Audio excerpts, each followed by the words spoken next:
감사합니다. 이제 지난주에 이어서 야고보서 이제 2장입니다. 야고보서 1장을 통해서 우리가 이 땅에서 이 탄생하잖아요.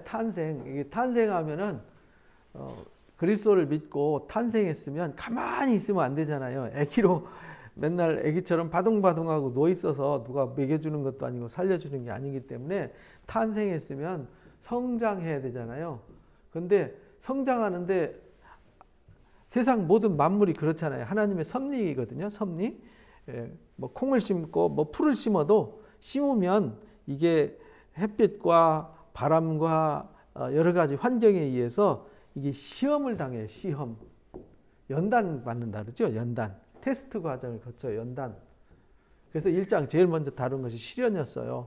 시련, 연단. 테스팅이었죠. 테스팅을 통해서 우리가 점점 강해진다. 그래서 나무도 튼튼하게 뿌리를 내리고 튼튼하게 줄기가 형성되어지고 이제 결국은 그렇게 건강하게 성장해야 열매를 맺잖아요. 열매를 맺어요. 근데 이렇게 하려면은 지혜가 부족하니까 이제 지혜를 후히 주시고 꾸짖지 않는 하나님 앞에 구하라 그러면 주실 것이다 라는 걸 가르쳐 주셨어요. 근데 우리가 이렇게 살아갈 때 벌레도 낀다는 거예요. 벌레. 그래서 유혹의 과정이 있다 그랬잖아요. 유혹.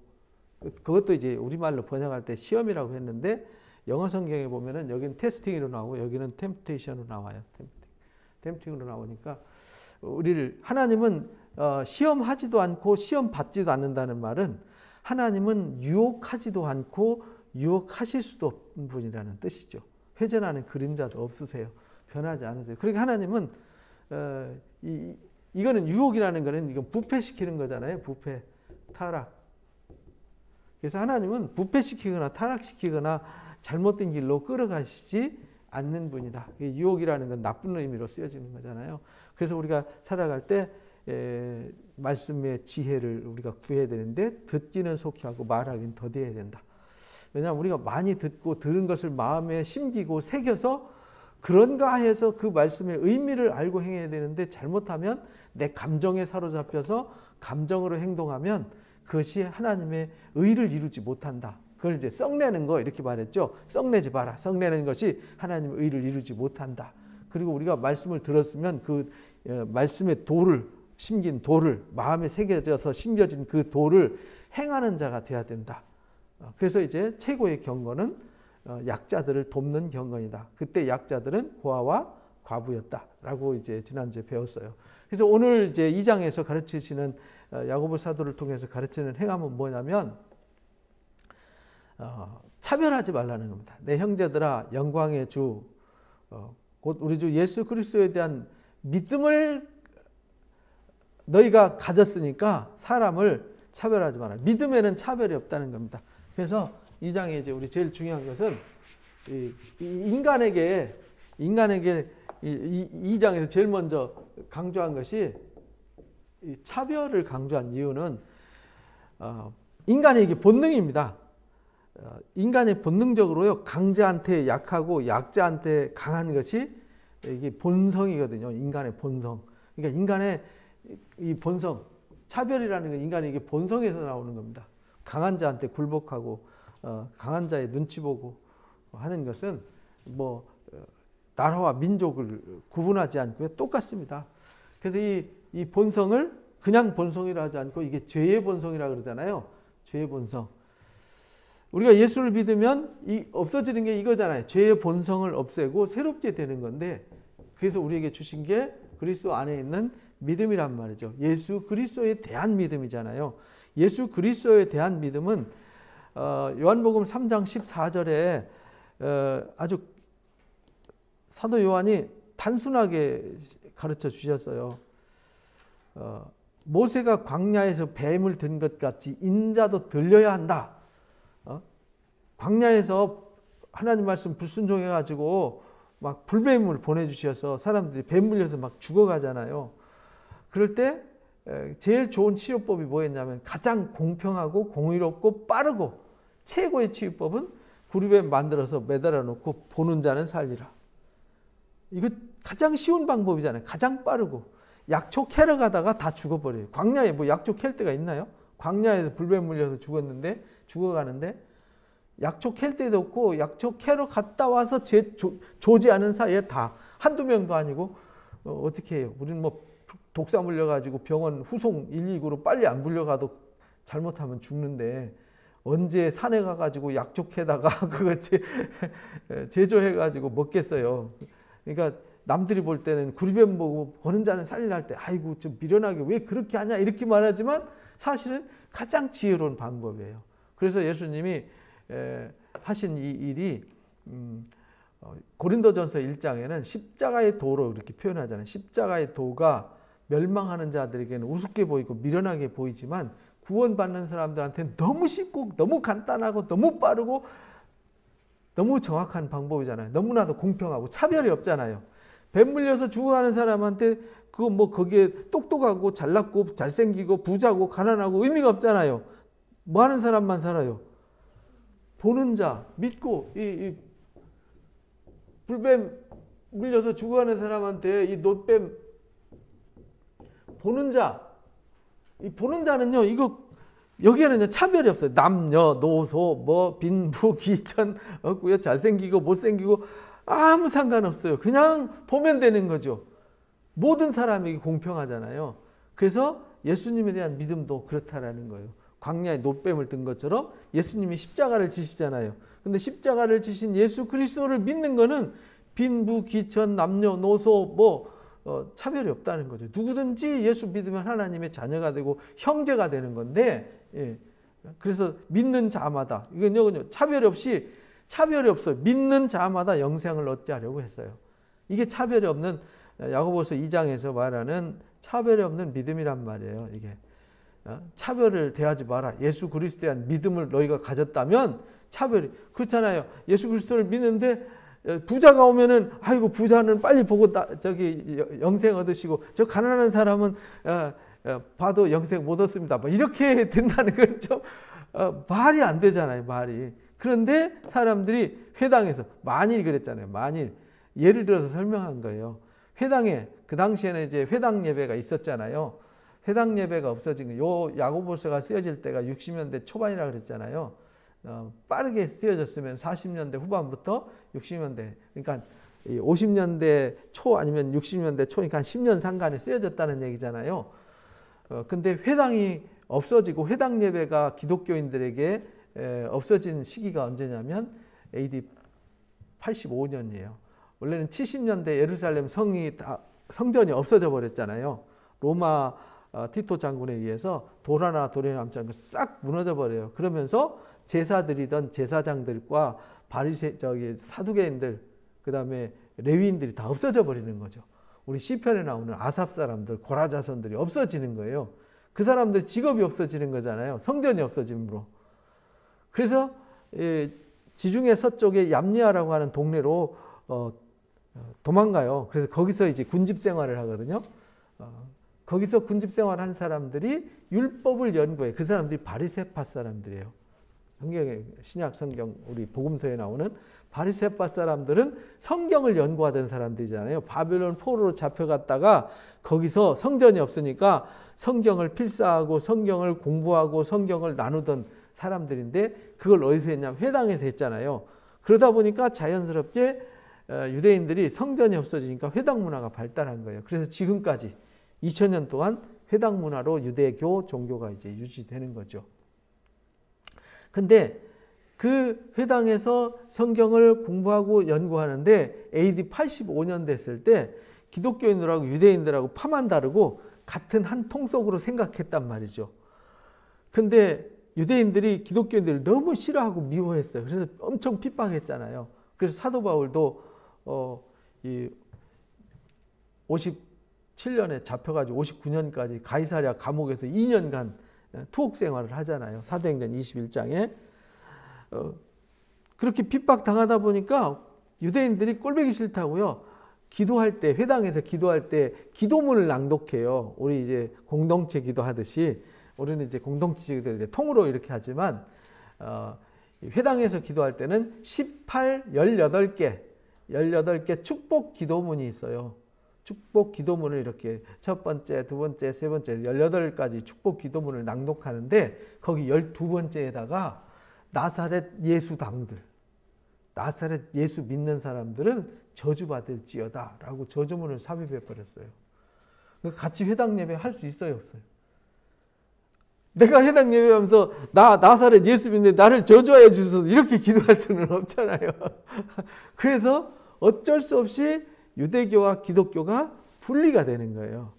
분리될 수밖에 없는 상황이 된 거죠. 자연스럽게. 그래서 그때부터 기독교 예배가 시작되는 거예요.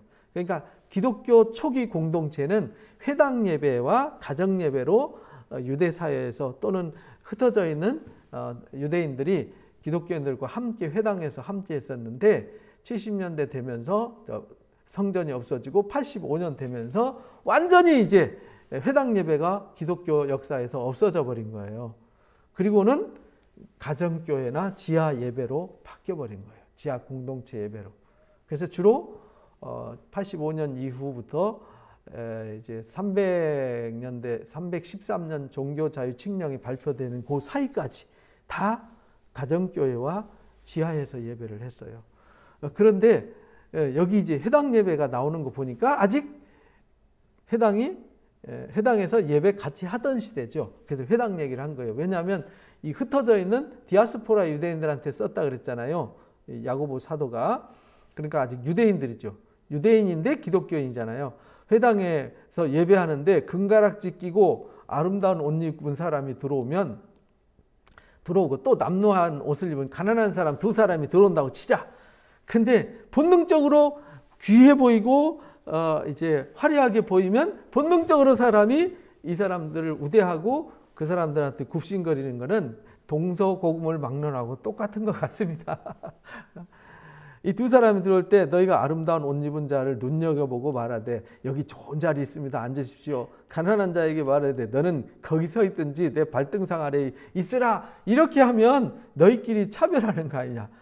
예수 믿는 사람은 나무에 매달린 예수님 믿는 데는 차별이 없는데 하나님이 차별 없게 공의롭게 복음을 주었는데 너희가 차별하면 복음이 왜곡되는 거 아니냐 이 말이에요. 복음의 본질을 왜곡시켜버리는 거잖아요. 차별하면 하며 악한 생각으로 판단하는 자가 되는 거 아니냐. 절대 그리스도 안에서는 차별이라는 것은 있을 수 없다. 그래서 지금 요즘 이제 기독교가 문제가 되는 것이 헌금 많이 하고 헌금 뭐 재정적 능력이 있으면 우대해주고 막 거기 가서 막 이렇게 좀 뭐 재정 후원 좀 더 받으려고 막 이렇게 하는 이 모습 때문에 사실은 부패한 거거든요. 그게 이제 중세기 모습이거든. 중세기.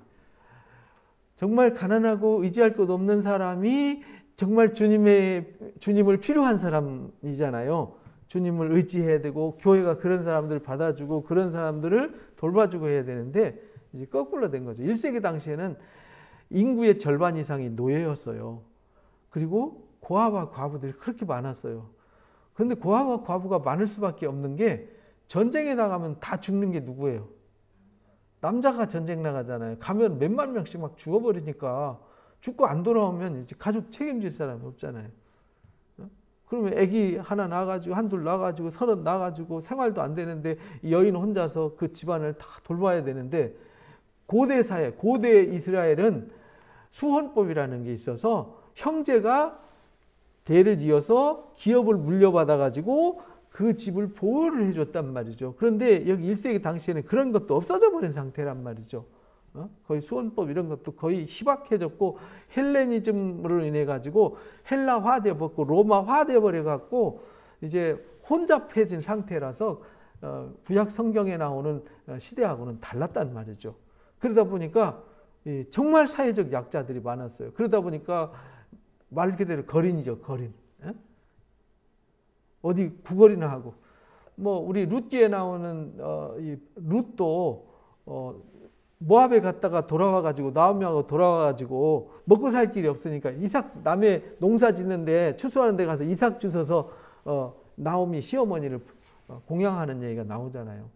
근데 그때도 기업 물을 자가 있을 때도 그런데 1세기 당시는 더 심했죠. 그러니까 노예도 많았고 그런 약자들이 많았는데 회당도 운영하다 보니까 이제 재정적으로 어려움이 있잖아요. 그러다 보니까 본능적으로 돈 많고 지위 있는 사람은 우대해 주려고 하는 본능이 있다는 거죠. 절대 그러면 안 된다는 거예요. 그래서 우리도 개척교회지만 그런 차별이 있으면 안 돼요. 누가 헌금을 하든 안 하든 누가 그러더라, 저 사람 왜 헌금 안 해? 헌금하고 안 하고는 그 사람의 개인 사정이지 왜 헌금을 많이 하냐 적게 하냐 왜 이렇게 하냐 그런 거 따지면 안 돼요. 그냥 헌금은 자기 신앙 고백이고 자기 마음이고요. 하나님 앞에 자기가 복받는 것이지 누가 대신 해주고 대신 복받고 하는 건 아니거든요. 그러니까 판단하면 안 되는 거예요. 내 형제들아 들어라. 하나님이 세상에 가난한 자를 택하셔서 믿음에 부요하게 하지 않으셨느냐. 그리고 자기를 사랑하는 자에게 약속하신 나라를 상속받게 하지 않았느냐. 이것 때문에 주님 오신 거 아니냐. 근데 너희들이 주님이 오신 목적을 차별이라고 하는 이거 하나로 무너뜨리면 하나님의 사업을, 하나님이 하시는 일을, 하나님의 사업은 생명 살리는 일이잖아요. 약한 자들을 붙들어주고 구원하고 세우고 돌보서 차별 없이 모든 사람들에게 공평하고 공의롭게 정의롭게 사역을 해야 되는데 이걸 차별해서 복음 무너지게 만들고 너희가 업신여기면 가난한 자를 업신여기고 부자를 우대하면 너희들이 아주 잘못하는 거다. 근데 너희들 봐봐라. 누가 억압하느냐. 부자가 너희들을 억압하지 않냐. 고대 시대에는 부자들이 부자된 이유가요. 약자들의 것을 뺏어갖고 부자가 됐거든요. 그리고 부자들은 약자들을 이용해서 돈을 벌었단 말이에요. 노예들 또는 이 고아들 과부들을 갖다가 노예로 샀어요. 돈 주고. 노예니까 돈 주고 샀으니까 월급 안 줘도 되잖아요. 연봉 안 줘도 그냥 먹여주기만 하면 먹여주고 살려주기만 하면 된단 말이죠. 근데 유대인들은 희년법이 있고 안식년법이 있어서 면제년, 안식년이 면제년이잖아요. 6년 일했으면 제7년에는 면제해 줄 수 있고 누군가 대신 갚아줄 수 있는 회복의 기회가 있었어요. 근데 이방인 세계에서 살면 그것도 안 되잖아요. 그건 유대인 사회에서만 인정되는 거지. 디아스포라 유대인들은 유대 사회가 아니잖아요. 그러니까 그것도 안 되잖아요. 그러니까 부자들이 억압하고 탈취하고 하는 사람들이었다. 그 당시에 부자들은. 누구나 다. 거의 대부분이. 그래서 부자는 너희를 억압하며 법정으로 끌고 가는 사람들인데 오히려 그 사람들은 우대해주고 정말 탈탈 털려가지고 짓밟히고 하는 것 그런 사람들을 너희가 무시하면은 하나님을 능욕하는 거다 이런 말이죠. 복음을 무시하는 거다.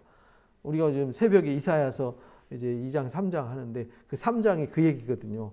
백성들을 약탈해가지고 이제 무능한 지도자들이 잡혀가 버리고 이제 정말 무능 정도가 아니라 있어도 되고 없어도 되는 지도자들이 나서가지고 말도 안 되는 일을 하니까 더 엉망이 되니까 나중에는 이제 그들 또 쫓겨나고 잡혀가고 하니까 나중에는 우리 나라 좀 다스려 주시오라고 누가 부탁해도 나설 사람이 없는 무정부 상태가 된다 하는 거 오늘 새벽에 나눴던 말씀이 그런 말씀이에요. 그러니까 이렇게 된다는 거죠. 그러니까 우리가 복음을 알아도 똑바로 알아야 되거든요. 바르게 알아야 됩니다. 우리가 어쨌든 이게 본질을 잃어버리면 안 돼요. 기독교가 이 본질에서 왜곡되면 문제가 돼요. 그저께 어떤 모임에 갔더니 손양원 목사님 얘기를 하더라고요. 손양원 목사님이 누군지 아시죠? 사랑의 원자탄. 근데 그 후손들 있잖아요. 근데 손양원 목사님 대단히 위대하지만 사실은 명암이 있는 거거든요. 모든 사람은 공이 있지만 과가 있는 거예요. 사랑받을 만하지만 사랑받지 못할 부분도 있는 겁니다. 인간이기 때문에. 모든 사람은 다 그런 거예요. 100% 완벽해서 오 이럴 사람은 주님밖에 없다라는 겁니다. 인간은요 실망스러운 존재라 그랬잖아요. 그러다 보니까 그 어렸을 때 피해를 보고 그 아버지가 그렇게 목회만 하면서 팔도 돌아다니면서 일주일에 한 번씩 집에 얼굴 한번 보는 정도니까 가족들 돌보고 가족들 양육하고 못했잖아요. 그 자녀들이 피해를 엄청 봤죠. 가족들이. 그러니까 지금 있는 그 유족들이 손양원 목사님 너무 이렇게 하니까 우리는 피해자다. 그래가지고 손양원 목사님의 그 기념사업 가지고 이 들어오는 수익금 가지고 또 이제 부끄러운 얘기가 나온다 그러더라고요. 그래서 저는 안 가봐서 잘 모르겠는데 그런 얘기 나오니까 마음이 아프더라고요. 그러니까 우리가 복음을 가지고 뭔가 판단하고 서로 갈등을 만들고 이렇게 하면 복음이 왜곡되는 거예요. 그러니까 절대 우리는 이 복음은 훼손시키면 안 돼요. 왜냐하면 이 복음은 모든 사람을 구원하고 모든 사람이 복을 받아야 되는 이 축복의 통로인데, 나로 인해 가지고 우리의 행동으로 인해 가지고 그것이 가려져 버리면 내가 복음을 가로막는 것이 되잖아요. 그래서 마태복음 23장에 보면 예수님이 바리새인들을 향해서 막 제사장 지도자들을 향해서 막 책망하시잖아요. 너희가 천국을 들어가지도 않으면서 들어가려고 하는 자까지 가로막고 있다. 이렇게 되면 안 되는 거 책망한 거거든요. 여기서도 지금 야고보 사도가, 야고보 주님 동생이 이 부분을 강하게 질책하는 겁니다. 차별, 안 됨.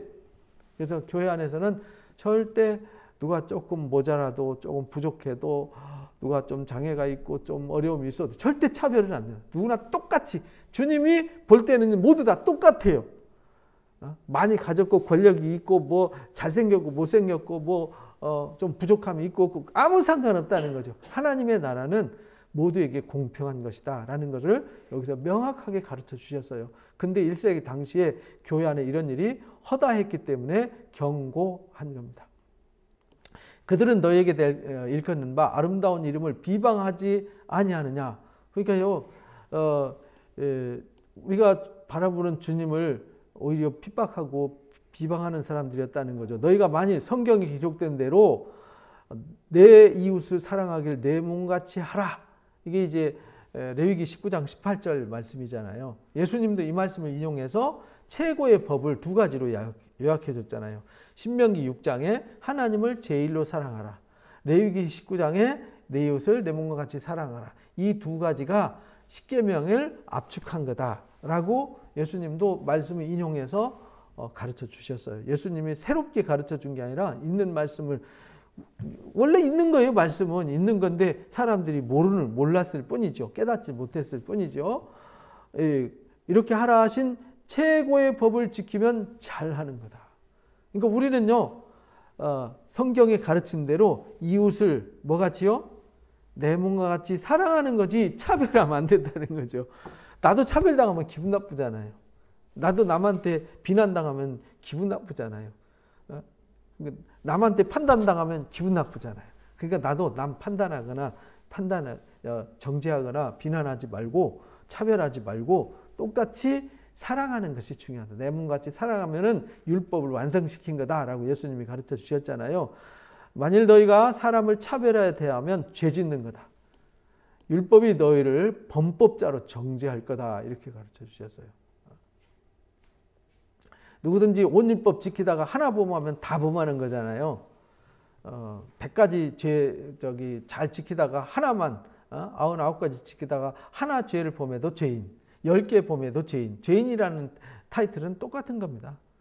그래서 이 서로 사랑하는 것만이 최고의 법이다. 율법으로는 안전한 사람이 없어요. 다 범법자들. 그러니까 서로 판단하고 정죄하면, 차별하면 서로 범법자가 되는 거다. 이렇게 말하는 겁니다. 간음하지 말라 하시니가 또 살인을 하지 말라 하지 않았느냐. 네가 간음하지 않아도 살인하면 율법을 범한 자가 되지 않느냐. 너희는 자유의 율법대로 심판받을 자처럼 말도 하고 행하기도 해라. 너희는 자유의 율법이 뭐냐면 진리거든요. 그래서 우리는 진리 위에 서서 심판받을 자처럼 행동하라는 거예요. 나도 심판받는데 내가 누구를 심판하겠어요? 그렇잖아요. 사형장으로 끌려가는 사람이 옆에 있는 사람한테 너 왜 그렇게 사니라고 말할 수 있겠어요? 할 말이 없지. 똑같다는 거죠. 똑같은 의지에 있으면서 우리가 남을 판단하지 말고 심판의 자리에 서 있는 것처럼, 내가 심판받을 것처럼 행동하라. 이렇게 말하죠. 긍휼을 행하지 않는 자에겐 긍휼이 없는 심판이 있대요. 그래서 긍휼은 심판을 이기고 자랑한다. 그래서 우리는 사랑하고 긍휼을 베푸는 사람이에요. 긍휼히 여기는 사람, 내 옆에 있는 사람 모두 다 외롭거든요. 여러분들이 지켜보시면 알지만 저 사람은 행복할 거야. 그런데 개인적으로 만나서 보면 많이 힘들고 곤고하고 외롭고 다들 그래요. 그러니까 그런 사람들을 서로 불쌍히 여기고 서로 긍휼히, 우리는 차별하고 판단하는 사람이 아니라 우리는 서로 불쌍히 여기고 긍휼히 여겨야 될 사람이라는 거예요. 그걸 잊어버리지 말라는 거예요. 왜냐하면 긍휼이 없이, 이게 차별하는 사람, 판단하는 사람은 긍휼이 없다는 뜻이거든요. 긍휼이 없기 때문에 함부로 말하고 함부로 판단하고 함부로 정죄하는 거예요. 그런 사람들은 긍휼을 이길 수 없대요. 심판을 이길 수 없대요. 그러나 긍휼은 심판을 이긴다. 내 형제들아, 만일 사람이 믿노라라고 말하면서 행함이 없으면 무슨 유익이겠느냐? 그 믿음이 능히 자기를 구원하겠느냐라고. 믿음이라고 하는 것은 행함이 따르지 않으면 그 믿음은 믿음이라고 할 수 없다. 이것을 이제 논증해 가는 거예요. 만일 형제가 자매가 헐벗고 일용할 양식이 없는데 그에게 이르되 평안히 가라, 가서 따뜻하게 살아라, 배부르게 살아라, 이렇게 하면, 그렇게 말하면서 쓸 거 안 주면 그거 말 괜히 안 한 것보다 못한 거 아니냐 이 말입니다. 우리가 누가 어려움이 있으면 내가 먼저 행함으로 보여줄 수 있어야 된다는 거죠. 아, 피곤하겠다, 힘들지, 이렇게 말로 하지 말고 어깨라도 주물러주면서 아이고 힘들지, 피곤하지, 다리라도 주면서 아이고 고생했지, 힘들지, 이렇게 하는 거하고 그냥 아이고 힘들었겠다, 고생했겠다, 이렇게 하는 거하고는 이게 와닿는 게 차이가 있잖아요. 목말라, 야 목말라, 너 목말라 힘들지, 그렇게 묻지 말고 물 한 그릇 주면서 야 목말랐지, 물 한 그릇 먹어, 이렇게 하는 거하고 이게요 엄청난 차이가 있다는 거예요. 우리가 사랑이라는 것은 말이 아니라 행동이다. 구원이라는 것도 말이 아니라 행동이다. 이와 같이 행함이 없는 믿음은 그 자체가 뭐였어요? 죽었어요. 죽은 믿음. 죽은 믿음은 아무도 구원하지 못해요. 그래서 계시록 3장의 사대교회를 향해서 그들이 예수를 믿어요. 그런데 그들은 행동이 하나도 없어요. 행함이 없어요. 그래서 그들은 행위가 죽었다. 죽은 믿음은 구원이 없다는 거예요. 어떤 사람은 말하기를 너희 믿음이 있고 나는 행함이 있으니, 나는 믿음이 있어, 나는 행함이 있어, 행함과 믿음이 둘이 싸우더라는 거예요. 그러면은 그렇게 말한다는 거예요. 행함이 없는 내 믿음을 나한테 보여봐라. 그럼 믿음 있는 사람한테, 믿음만 있는 사람한테 네가 믿음 있는지 한번 증명해봐, 이렇게 말하라는 거죠. 그럼 믿음이 있다는 건 뭘로 증명해요? 마음으로 믿습니다, 믿습니다. 우리 흔히 그러잖아요. 내가 너를 어떻게 믿어? 믿으려면 담보물 내놔, 담보물. 그러면 내가 너 믿을게. 집 문서 갖고 오든지 땅 문서 갖고 오든지 아니면 연대 보증을 쓰든지 있어야 내가 너를 믿지. 그래서 세상에서 계약서를 쓰고 계약서 쓸 때에도 믿을 만한 증거가 있어야 법적 효력이 있도록 쓰는 거잖아요. 네가 만약 이거 어기면 거기에 대한 대가를 이렇게 지불하겠다라는 걸 법적으로 사인하는 거잖아요. 그래야 믿는 거죠. 행동으로 보여줘야. 근데 그냥 믿어. 나를 안 믿어. 누구 믿어? 막 이렇게 말했다가 부도나면요, 누가 책임져요? 사람이 그렇다는 거죠. 그러니까 행함이 있어야만 행함으로 내 믿음을 내게 보이라, 이렇게 하려. 내 믿음을 내게 보이라. 나는 행함으로 내 믿음을 증명하겠다. 행함이 있는 사람은 내가 믿거든? 그래서 내 행동으로 보여줄게, 믿는다는 거. 이거 증명할 수 있잖아요. 행함이 있는 사람은. 근데 믿음만 있는 사람은 믿음이 있다는 것을 증명할 방법이 없다는 거죠. 내가 하나님은 한 분인 줄 아느냐? 잘 믿는 거다, 그거. 하나님 한 분이 믿는 거, 잘 믿는 거다, 잘하는 거다. 귀신도 믿고 떤다. 그 말은 생각해 보세요. 하나님이 한 분이라는 거 믿는다고 해서 구원받는 거 아니라는 거예요. 왜냐하면 귀신도 믿고 떨잖아요. 그럼 귀신이 구원받나요? 귀신이 예수님을 알아봤잖아요. 예수님 알잖아요. 그거 하나님 아들인 거 알잖아요. 그럼 귀신도 죄사함 받고 구원 받아야 되죠. 근데 귀신은 죄사함도 없고 구원도 없잖아요. 마찬가지라는. 너 믿음 있어? 예수 믿어? 하나님 알아? 하나님의 역사 알아? 그렇게 한다고 구원받는 건 아니라는 거죠. 그렇게 믿어서 알았으면 귀신도 구원받았지, 그 얘기예요. 그렇잖아요. 귀신도 믿고 떨다는 말은 귀신도 믿지만 구원이 없기 때문에 떠는 거 아니냐. 너도 믿지만 행함이 없으면 귀신처럼 떨어야 돼. 이 말이에요. 허탄한 사람아, 행함이 없는 믿음이 헛것인 줄을 알고자 하느냐? 한번 내가 가르쳐 줄게. 이러면서 성경적 가르침을 논증하는 거죠. 우리 조상 아브라함이 그 아들 이삭을 제단에 바칠 때, 이삭을 제단에 바칠 때 하나님 믿습니다. 제 아들 드렸습니다. 이렇게 믿음으로 드린 게 아니잖아요. 3일 동안 헤브론에서 이 번제로 드렸던 산, 이 솔로몬 성전이 세웠던 산까지 묵묵히 가면서 무슨 얘기했을까 좀 궁금하기도 해요. 야살의 책에는 사라가 그것 때문에 많이 싸웠어요. 아브라함과. 근데 우리 성경에 그런 내용이 안 나왔어요. 근데 뭐 사라가 그때 당시에 사라가 127세에 죽잖아요. 그러면은 이삭이 사라가 죽을 때 당시 나이가 37세라는 얘기잖아요. 90세에 나왔으니까 37살 전에. 그리고 40살에 장가 갔잖아요. 그러니까 이삭의 나이가 한 25에서 27 정도는 됐을 것이다. 아니다. 30 중반 후반, 어떤 사람은 40까지 결혼하기 전에로 보는 사람도 있는데, 사라가 살아있을 때는 거의 살아있을 때 있었으니까 37살은 미만이었을 것이다. 이렇게 보는 거죠. 어쨌든 내용이 그렇게 나오잖아요. 그러면 그 보낼 때 사라가 그래 잘 갔다 와라 이렇게 보내겠어요? 왜냐하면 갈 때 번제 드리러 간다 그러는데 분명히 갈 때 뭘 안 갖고 갔죠? 번제 드릴 양을 안 가지고 갔단 말이에요. 그리고 하나님 앞에 계시를 받았잖아요. 이삭을 번제로 드리라고. 그래서 번제로 드리러 가는 거잖아요. 근데 이삭이 가면서 그러죠. 아버지, 땔감은 있는데 드릴 번제물은 어디 있습니까? 이삭한테는 얘기를 안 한 거잖아요. 근데 가면서 이삭한테 뭔 얘기를 했을까? 되게 궁금해요. 근데 내가 아버지라면 뭔 말을 했을까? 제 입장에서 생각해 보니까 저 같으면 뭔 얘기를 했을까 하고 이제 묵상해 보니까, 야, 이삭아 있잖아.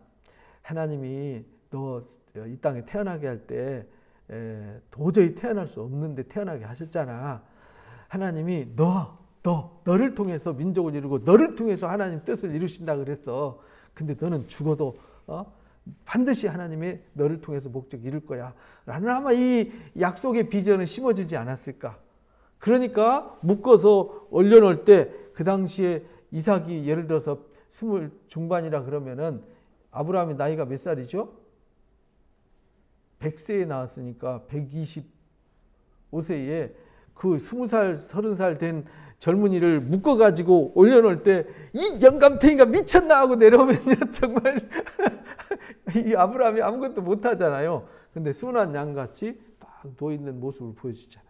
묶고 손발 묶고 장작대미 위에다가 나무 위에다 올려놓는 거잖아요. 그리고 칼을 지켜드는데 아버지 지금 뭐합니까? 라고 말하는 얘기도 없잖아요. 아버지 미쳤습니까? 막.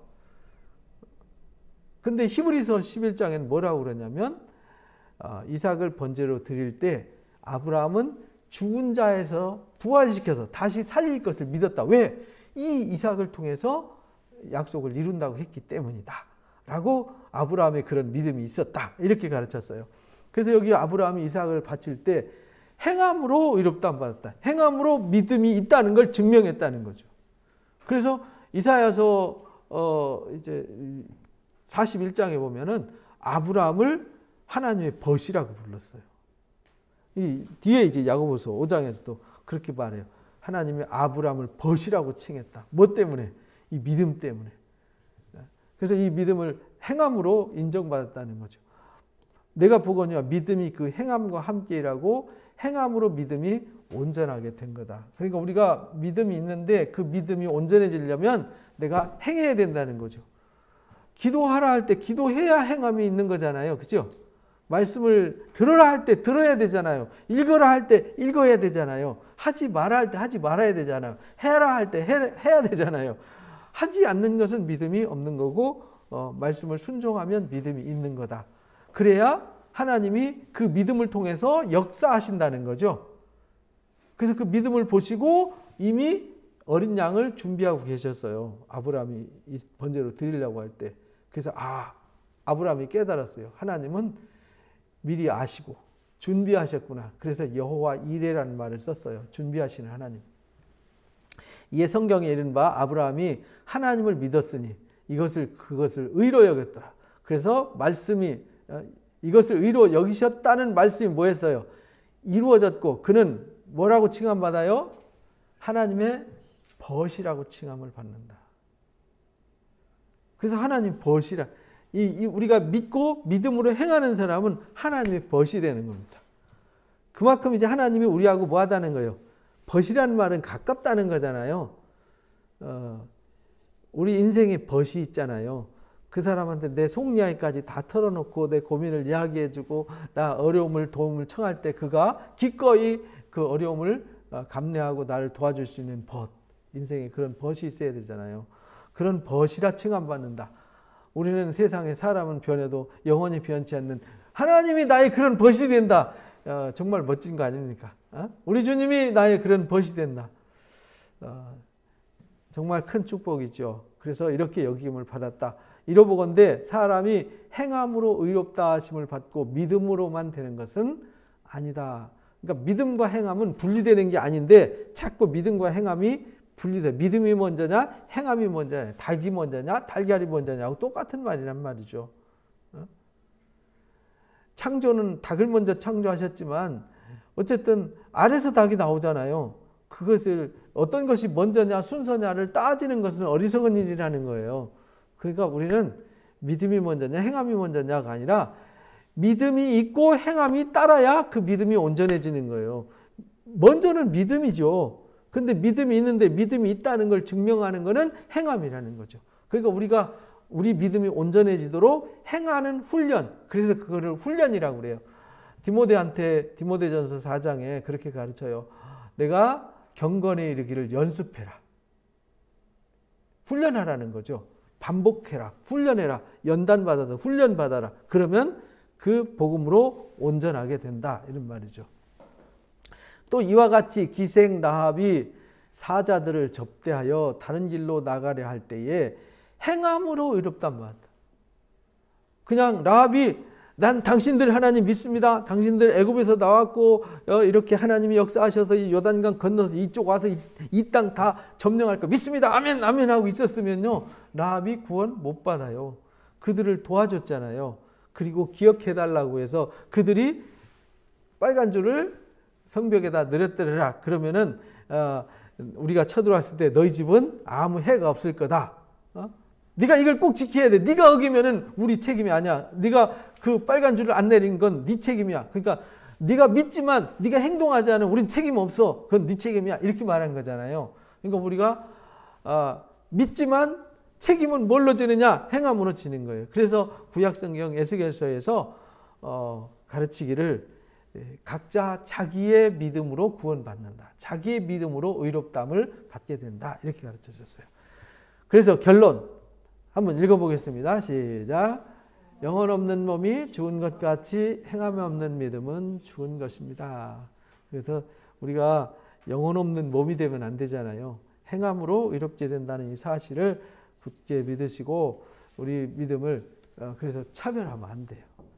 그리고 누구든지 반갑게 맞이해주고 반갑게 인사해주고 어떤 사람들이든지 존중해주고 인정해주는 이런 소중한 사랑의 믿음이 그래서 네 이웃을 내 몸과 같이 사랑하라 하신 그 말씀에 우리는 순종해서 사랑하는 자가 되어야 된다. 그래서 이제 3장에서는 차별에 대해서 이제 2장에서 말했다면 3장에는요 혀에 대해서 말했어요. 말이죠, 말. 이 잠언에서도 말을 굉장히 많이 가르쳐 줬죠. 잠언에서 말에 대한 이야기가 많이 나와요. 이게 말에 가시가 있거든요. 말에 유순한 말을 다투면 그치게 한다 이렇게 말해요. 유순한 말. 멀쩡한 사람도 싸움 붙이는 건요. 말을 거칠게 하고 험악하게 하면 그래서 상대방 가슴을 후벼파는 말을 하면 아무리 좋은 말도 상처받잖아요. 우리 흔히 하는 말로 저 사람은 꼭 말로 다 까먹는다 이런 사람이 있잖아요. 열심히 일하고도 말로 까먹는 사람이 있어요. 왜 그러냐면 말을 잘못 사용해서. 그래서 형제들아, 너희는 선생된 우리가 더 큰 심판 받을 줄 알고 선생이 많이 되지 말라. 이렇게 랍비를 말하는 거거든요. 이 회당에서 가르치는 랍비가 되는 것을, 왜냐하면 랍비가 되는 걸 대단한 무슨 권세와 권위를 얻는 것으로 착각했단 말이죠. 선생되는 것은 어떤 높은 지위를 얻고 대접받고 인정받으려고 선생되는 게 아니야. 뭐 목사가 되는 거는요, 대우받으려고 목사하는 게 아니거든요. 가르치고 책임지기 위해서 이제 목사를 하는 거잖아요. 여기 선생된 자들은요, 더 큰 심판을 받는다. 왜냐하면 잘못 가르치면 모든 사람들 다 망하게 하는 거잖아요. 그래서 선생의 위치는 굉장히 중요한 거예요. 한 사람이 문제가 생기면은 그래서 막 신천지나 이런 이단들 우리가 막 경계하는 이유는, 이만희 한 사람이 거짓말로 그 수십만 명이 다 죽는 거 아니에요. 그죠? 잘못된 진리 따라가서 그 사람들 다 지옥부댕이로 집어넣는 거잖아요. 그 선생된 자가 그래도 더 화가 있는 거죠. 선생된 자는 참된 진리를 가르치기 위해서 선생이 있는 거거든요.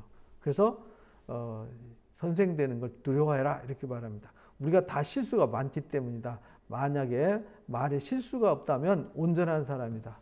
말에 실수가 없다면 온전한 사람인데, 우리는 온전한 사람이 있을까요? 없을까요?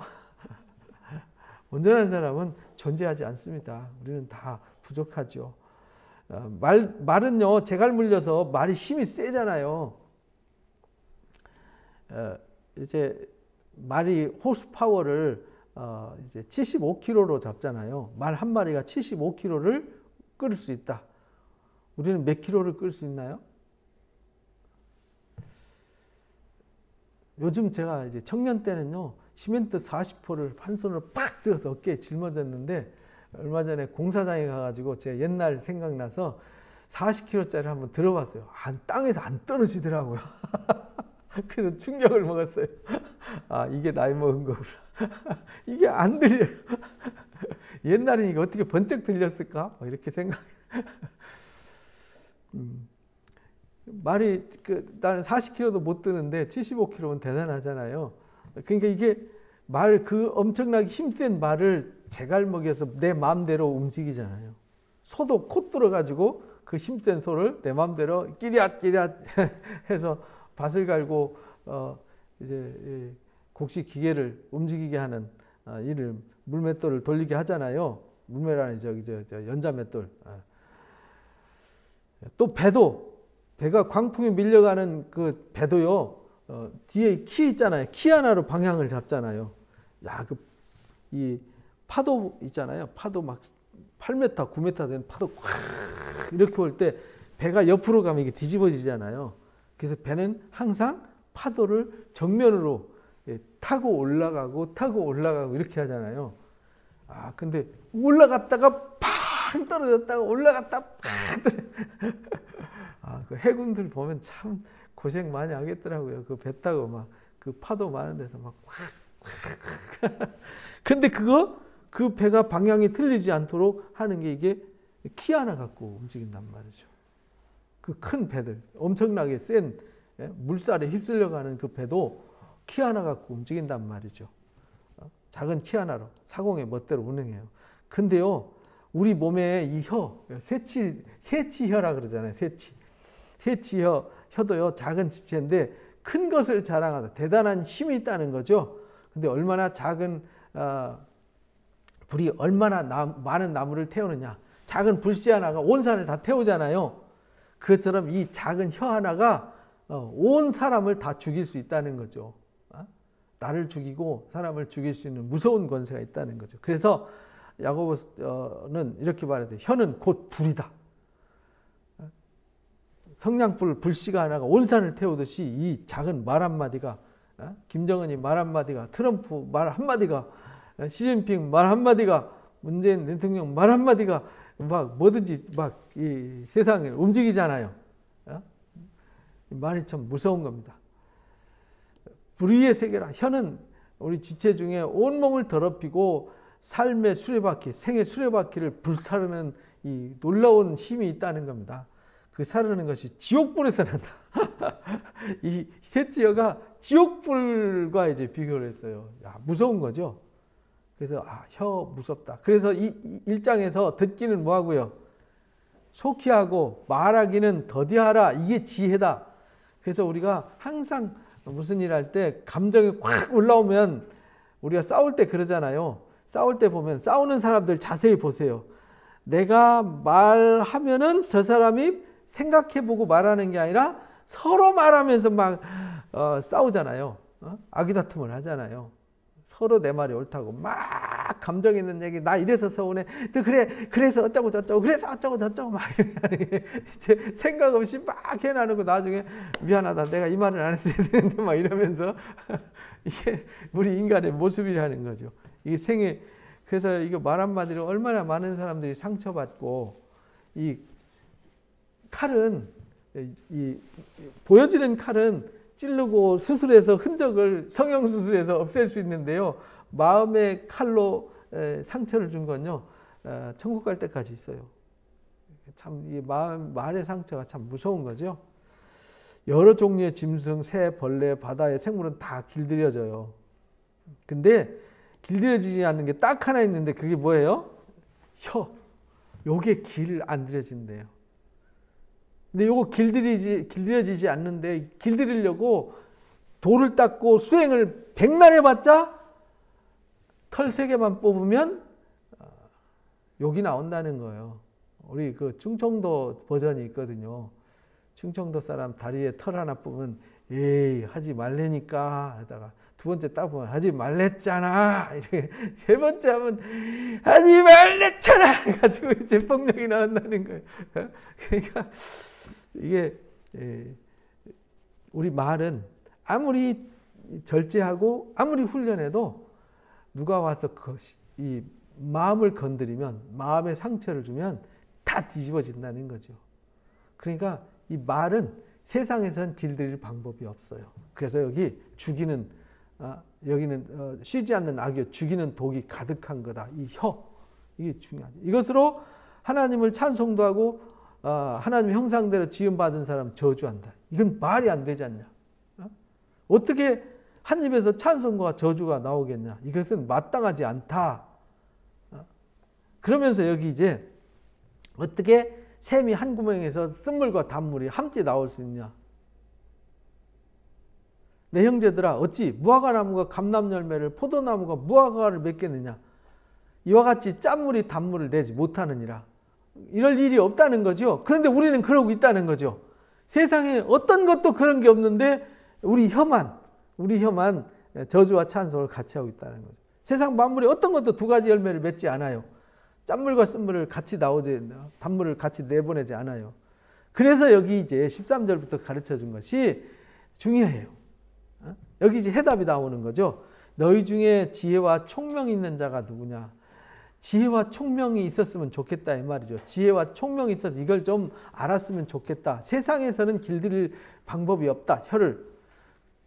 지혜가 있는 자는 선행으로 말미암아 지혜의 온유함으로 그 행함을 보여야 한다. 그러니까 지혜와 총명이 있는 자들은 선행으로, 그 지혜의 온유함으로, 지혜의 온유함과 선행으로 그 행함을 보여야 한다.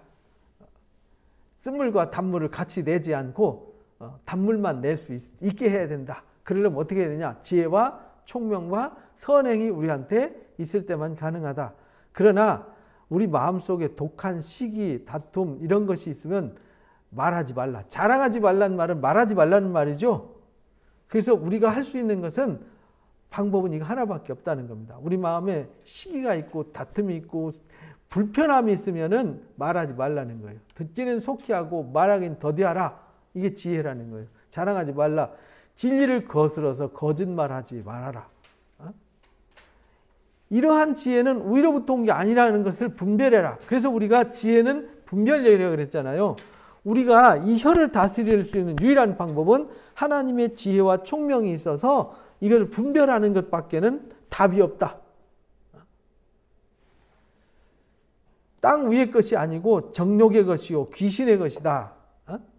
이러한 지혜, 마음의 독한 시기와 다툼 이런 것들은 하나님께로부터 온 게 아닌데 내 억울함과 내 막 속상함을 막 토로하면 내가 시원할 것처럼 생각해서 막 말하잖아요. 그건 아니다. 그거 토해내봤자 아무 유익이 없다는 거죠. 그러니까 우린 그거 분별력을 갖는 것이 이게 지혜라는 거예요. 참된 지혜다. 시기와 다툼이 있는 곳에는 혼란과 악한 일이 있을 뿐이다 라는 거죠. 그러니까 우리가 이걸 분별하는 것이 이게 신앙이라는 거죠. 그러니까 우리가 차별하지 않고 혀를 다스리는 방법을 이제 차별하지 않는 방법은 이웃을 내 몸과 같이 사랑하는 것이었고, 그리고 행함으로 그것을 표현하는 것이었고, 혀는 다스려지지 않는다. 모든 건 다 다스려지는데 다스리는 방법은 한 가지밖에 없다. 내 마음속에 무엇이 들었는가, 그리고 내 마음에 지금 어떤 것이 있는가를 분별하고, 분별했으면 말하지 마라, 자랑하지 마라, 나서지 마라, 이렇게 말해요. 오직 우위로부터 난 지혜, 이렇게 결론을 냈어요. 오직 우위로부터 난 지혜는 첫째는 뭐하고요? 성결하고 다음에는 뭐하고요? 화평하고. 그러니까 우리가 위로부터 온 것 분별해서 땅으로부터 올라온 것은 차단시키고, 그래서 말하지 말고 분별하고, 위로부터 온 거는 성결해요. 깨끗하다는 거죠. 순수하다는 거죠. 그리고 화평해요. 말을 해도 화평해요. 그 다음에 관용이 있어요. 관용, 용서한다는 거죠. 무엇이든지 품을 수 있는 그리스도의 사랑이 있어요. 그리고 양순해요. 착하다는 거죠. 순하고 어린 양처럼 순수하고 착하다는 거예요. 양순하고 긍휼이 있어요. 긍휼이. 그리고 선한 열매가 가득하고요. 편견도 없고요. 거짓이 없어요. 이게 편견이 무서운, 세상에서 제일 무서운 개가 편견이라 그러잖아요. 편견. 이 편견 가지면은 저 사람은 저런 사람이야 라고 단정 지어버리면, 저 사람은 나쁜 사람이야 단정 지어버리면 그거 잘 안 바뀌어요. 무섭습니다. 근데 위로부터 온 지혜를 공급받는 사람, 성령 받은 사람, 하나님의 말씀이 가슴에 차 있는 사람, 신긴 도가 있는 사람, 1장이 말한 대로요, 있는 사람은 이렇게 다르다라는 거죠. 그래서 화평케 하는 자들은 화평을 심어 의의 열매를 거둔다. 그래서 우리가 혀는 내 스스로 다스려지는 게 아니라 분별해야 되는 거다. 우리는 이 땅에 사는 동안에 혈과 육을 입고 살아가기 때문에 온전한 사람은 없다는 겁니다. 말이 온전하면 온전한 사람인데, 온전한 사람은 존재하지 않는다. 힘센 세상의 짐승도 배도 다 다스릴 수 있지만 이 혀는 다스려지지 않는다. 그러니까 다스리려고 스스로 완전해지려고 발버둥 쳐봤자 그거는 어리석은 일이다. 지혜로 분별하는 것이다. 분별해서 내 마음속에 독한 시기나 질투, 다툼, 원망, 불평 이런 게 있으면 말하지 말라는 거죠. 이것은 하나님께로부터 온 게 위로부터 온 게 아니라는 거죠. 이건 땅의 것이요, 정욕의 것이요, 탐욕적인 거라는 거죠. 귀신의 것이다. 귀신한테 온 거다. 마귀로부터 온 거다. 이 말이죠. 그러니까 이런 것은 다툼과 혼란과 악함만 만들어내는 거니까 절대 이건 그런 게 있을 때는 엎드려서 기도하고 가만히 있어야 된다는 거죠. 그래서 화난 사람한테 잠언에는 그렇게 말해요. 화낸 사람을 건드리는 건 미친 개기를 잡는 것 같아요. 개가 막 와 하는데 그 귀 잡으면 어떻게 하겠어요? 달라들어서 물리지 않겠어요? 그러니까 우리가 화난 사람한테는 말하지 말라는 거예요. 그래서 주변에 누가 싸울 때 있잖아요. 누가 나한테 막 달라들어. 근데 억울해요. 속상해요. 막 분통 터져요. 내가 이 말을 꼭 하고 싶어요. 가만히 있으라는 거예요. 그 노가 지나갈 때까지. 그 노가 지나갈 때까지 가만히 있으라고 잠언이 가르쳐줘요. 그래서 우리 마음에 그런 게 있으면 묵묵히 기도하면서 인내해야 된다. 그 다음에 분별해야 된다. 그리고 우리에게 주신 지혜가 무엇인지를 알고 그 지혜로 우리가 행함을 보여야 된다. 그러면 화평을 심어서 화평의 열매, 의의 열매 거두고 결국은 긍휼과 선한 열매를 맺게 된다라고 가르쳐 주셨습니다. 그래서 오늘 야고보 사도를 통해서 가르쳐 주신 이 귀한 말씀 가슴속에 새기고 우리가 차별하면 안 되는구나. 우리가 무엇이든지 행함이 있어야 되는구나. 혀는 다스려지는 게 아니구나. 내가 다스려지는 게 아니구나. 분별하고 말씀에 우리로부터 온 하나님의 지혜만이 내 혀를 다스릴 수 있고 내 생의 수레바퀴를 다스려서 선한 열매를 만들고 긍휼의 열매를 만들어가고 화평의 열매를 만들어갈 수 있구나라는 사실을 가슴에 새기시기를 주님의 이름으로 축복합니다. 기도하겠습니다. 감사합니다. 하나님 아버지, 우리가 하나님의 말씀을 듣지만 그걸 깨닫지 못해서 그 말씀을 행하지 못하는 어리석음을 가지고 있습니다. 하나님께서 미리 말씀해 주셨습니다. 차별하지 말라 한 때는 이유가 있어서 차별하지 말라 하셨습니다. 하나님은 공평하신 하나님, 공의로우신 하나님이시기 때문에 누구에게 판단받지 않으시고 판단하시지 않으신 분이십니다. 그러므로 그리스도를 믿는 우리도 절대 남을 판단하거나 저주하는 자가 되어서는 아니 되겠습니다. 그래서 우리가 믿음에 있다는 사실을, 하나님의 말씀을 신뢰하고 하나님을 신뢰한다는 사실을 믿는다면 행함으로 그 사실을 보여주는 자가 되게 해 주옵소서. 귀신도 예수님을 믿고 하나님이 하나님이라는 사실을 믿지만 그 믿음이 그들을 구원하지 못하듯이 우리가 믿음만 있으면 능히 우리를 구원할 수 없음을 오늘 깨달았습니다. 우리가 행함으로 우리의 구원이 온전해짐을 스스로 증명하는 믿음의 증인들 되게 해주시고, 혀를 다스려야 되겠는데 우리가 이 지옥불같이 하나님 솟아오르는 이 악한 혀, 우리의 마음 어쩔 줄 모르는 이 분노의 혀, 하나님 쓴물과 단물을 내는 이 악한 혀, 우리 스스로는 다스릴 수 없습니다. 우리 노력으로 힘으로 되지 않습니다. 그래서 위로부터 오는 하늘의 생기, 능력, 지혜를 덧입어서 분별하고, 그래서 우리가 말해야 할지 하지 말아야 할지,